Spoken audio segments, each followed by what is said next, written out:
بسم اللہ الرحمن الرحیم۔ السلام علیکم۔ آج ہم کچھ دعائیں پڑھیں گے سونے کے ارادے سے۔ کل ہم نے کھانا کھانے کی کچھ دعائیں پڑھی تھی، آج ہم سونے کی کچھ دعائیں پڑھیں گے۔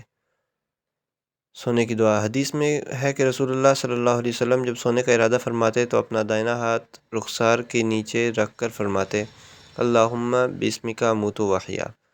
دوسری روایت میں یہ دعا آئی ہے اللہم کنی عذابک یوم تبعث عبادک۔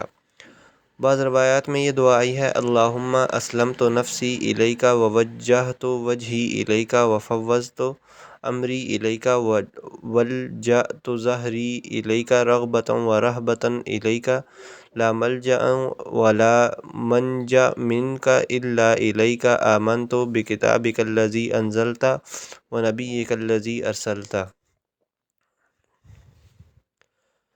جب سو کر اٹھیں تو دونوں ہاتھوں سے اپنی آنکھوں کو ملیں اور یہ دعا پڑھیں الحمدللہ الذی احیانا بعدما اماتنا والیہ النشور۔ سب تعریفیں اللہ کے لیے ہیں جس نے ہمیں مار کر زندگی بخش دی اور ہم کو اسی کی طرف اٹھ کر جانا ہے۔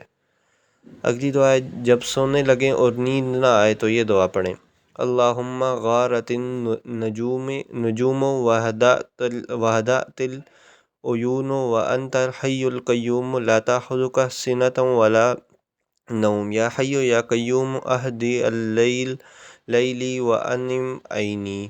اے اللہ ستارے چھپ گئے اور آنکھوں نے آرام کر لیا اور تو زندہ اور قائم رکھنے والا ہے، تجھے نہ اونگ آتی ہے نہ نیند آتی ہے۔ اے زندہ اور قائم رکھنے والے اس رات کو مجھے آرام دے اور میری آنکھ کو سلا دے۔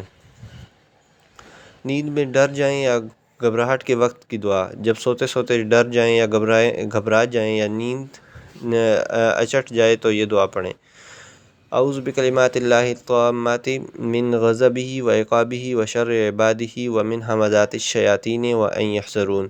اللہ کے پورے کلمات کا واسطے سے میں اللہ کے غضب اور اس کے عذاب سے اور اس کے بندوں کے شر سے اور شیطانوں کے وسوسوں اور میرے پاس ان کے آنے سے پناہ چاہتا ہوں۔ برا خواب نظر آئے تو یہ دعا پڑھیں جب خواب میں اچھی بات دیکھیں تو الحمدللہ کہیں اور اسے بیان کر دیں، مگر اسی سے بیان کریں جس سے تعلقات اچھے ہوں، اور اگر برا خواب دیکھیں تو اپنے بائیں طرف 3 مرتبہ تھتکار دیں اور کروٹ بدل دیں یا کھڑے ہو کر نماز پڑھنے لگیں اور 3 مرتبہ یوں بھی کہیں اعوذ باللہ من الشیطان الرجیم ومن شر ہذہ الرؤیا۔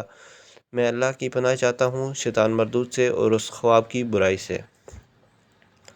جب تہجد کے لیے اٹھیں تو یہ پڑھیں اللہم لک الحمد انت قیم السماوات والارض ومن فیہن ولک الحمد انت نور السماوات والارض ومن فیہن ولک الحمد انت ملک السماوات والارض ومن فیہن ولک الحمد انت الحق ووعدک حق ولقاؤک حق وقولک حق والجنۃ حق والنار حق والنبیون حق ومحمد حق والساعۃ حق اللہم لک اسلمت وبک آمنت وعلیک توکلت الیک انبت وبک حاصمت والیک حاکمت فاغفر لی ما قدمت وما اخرت وما اسررت وما اعلنت وما انت اعلم به منی انت المقدم وانت المؤخر لا الہ الا انت ولا الہ غیرک۔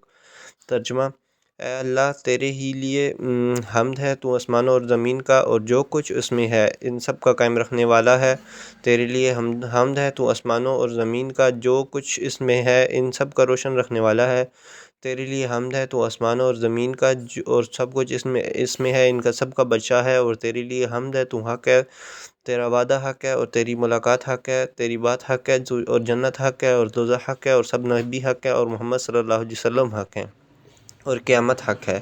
اے اللہ میں نے تیری اطاعت کے لیے سر جھکایا اور میں تجھ پر ایمان لایا اور میں نے تجھ پر بھروسہ کیا اور میں تیری طرف رجوع ہوا اور تیری قوت سے میں نے جھگڑا کیا اور تجھ کو ہی میں نے حاکم بنایا، سو تو بخش دے جو میرے اگلے پچھلے گناہ ہیں اور جو گناہ میں نے چھپا کر یا ظاہر کیے ہیں، جن گناہوں کو تو مجھ سے زیادہ جانتا ہے۔ تو ہی آگے بڑھانے والا ہے اور تو ہی پیچھے ہٹانے والا ہے اور صرف معبود تو ہی ہے اور تیرے سوا کوئی معبود نہیں۔ تہجد کے وقت اٹھتے وقت پڑھی جانے والی دعا۔ تہجد کے لیے اٹھیں تو 10 بار اللہ اکبر اور 10 بار الحمدللہ اور 10 بار سبحان اللہ و بحمدہ اور 10 بار سبحان الملک القدوس سے اور 10 بار استغفر اللہ اور 10 بار لا الہ الا اللہ پڑھیں اور 10 بار یہ پڑھیں اللہم انی اعوذ بک من ضیق الدنیا و ضیق یوم القیامہ۔ اے اللہ میں تیری پناہ چاہتا ہوں دنیا اور قیامت کے دن کی تنگی سے۔ یہ پڑھنے کے بعد نماز شروع کر دیں۔